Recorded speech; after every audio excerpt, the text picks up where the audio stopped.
It's a beautiful day at the U.S. Coast Guard Station Tybee Island. I'm honored to have Master Chief Kelly Bennett, officer in charge, with us this afternoon. Thank you so much for being here. Oh, you're welcome. It's my pleasure. Well, I would like to just know a little bit about your position, and I think that it's important during these interviews to let people know that there's so many key roles being played right here at Tybee that save lives ultimately. So we usually think about just the rescue unit, but it's so much more than that as well. Yes, I'm the officer in charge of the Coast Guard cutter Ibis. It's an 87-foot coastal patrol boat. We cover anywhere from essentially the North Carolina border down to Cape Canaveral, primarily responding to search and rescue. We try to always train and be ready for any call related to search and rescue, and then secondarily law enforcement, and then protecting our ports and waterways. Well, I did hear that you and your unit had quite an experience in Charleston not long ago, helping with the disabled boat vessel? Yes, ma'am. Just last week, the later part of last week, there was a vessel. It was about 100 miles offshore here, about 80 miles south of Charleston, and had been adrift for a few days. Wow. Luckily, they lit off their emergency position indicating radio beacon, which alerted the Coast Guard that they were in some sort of distress. They were able to fly an aircraft over and make contact with them. And then asked us to go out and tow them back in. It was definitely an increased sea state, and I was glad that we'd done some training and prepared for that to bring them back into shore. I know that you are a trained professional, but what is it like when you all learn that people are disabled and need you, and especially when it is a distance away? What's going through your mind?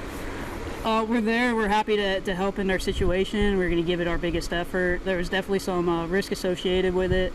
We arrived in the nighttime and then decided to wait out for better conditions to be able to have a better depth perception and ease on seeing everybody on deck and safety-wise.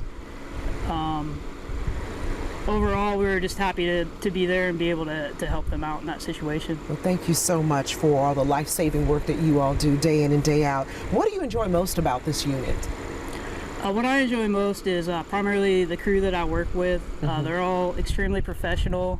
They make coming to work fun, and they're always ready for a challenge within the day-to-day. And then I also just enjoy that every day is different. We have a multitude of missions and areas that we go, and every day is kind of an adventure. What sort of training goes into you all preparing for this kind of work? We do a lot of training, so we prepare primarily to make sure it's safe for us to be underway on the water. So we do a lot of training for damage control if our own ship was to catch on fire or if we had a flooding situation.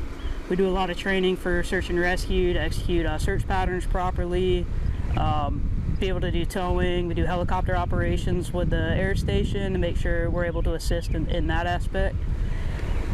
We do a lot of watch station training. We have a lot of people, coming straight out of boot camp, and training them to be able to be a watch stander, either a lookout, a machinery watch stander, be able to respond to engine casualties on board.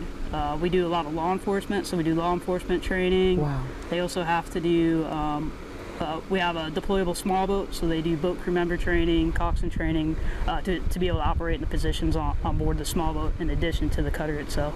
And you all are also very active with working with many community partners. We're going to talk about a little bit about some of them. Yes, ma'am. So we primarily, I would say our main stakeholder would be NOAA. We help them enforce a lot of fisheries regulations offshore since we're able to operate so far off. That's where primarily the fishing fleet is, and kind of help them manage the living marine resources and make sure people are following the correct fishery regulations as well as carrying the right safety equipment on board. We also since we work such a vast area, I work with a lot of different Coast Guard partners, Coast Guard stations, the air station, and other assets within the Coast Guard. What would you like the public to know most about the Coast Guard and specifically your unit? Primarily just, when I was younger, I didn't know much about the Coast Guard. I think we still come across people that don't know what the Coast Guard is, and just essentially that we're here. We're here primarily for search and rescue, life-saving. We're also a law enforcement agency and part of the Homeland Security, here to help defend the nation if necessary as well. So you've been in the Coast Guard for a number of years. Why did you choose the Coast Guard? I chose the Coast Guard Primarily, I was interested in higher level education and taking advantage of the GI Bill that it offered.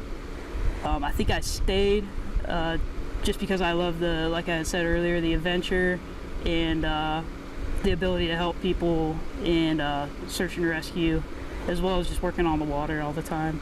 What would you say has been your most memorable experience or proudest accomplishment while in the Coast Guard? I was reflecting on that a little bit. I think one of the more fun billets I had was aboard a 378-foot high endurance cutter. That was a pursuit coxswain on there, and we did a lot of counter narcotics down long range, and just doing pursuit coxswain, being able to chase down and stop drugs before it could come to the United States. Very important work you do. Thank you so much for being with us, and thank you for your service. Thanks, man. Well, the biggest dog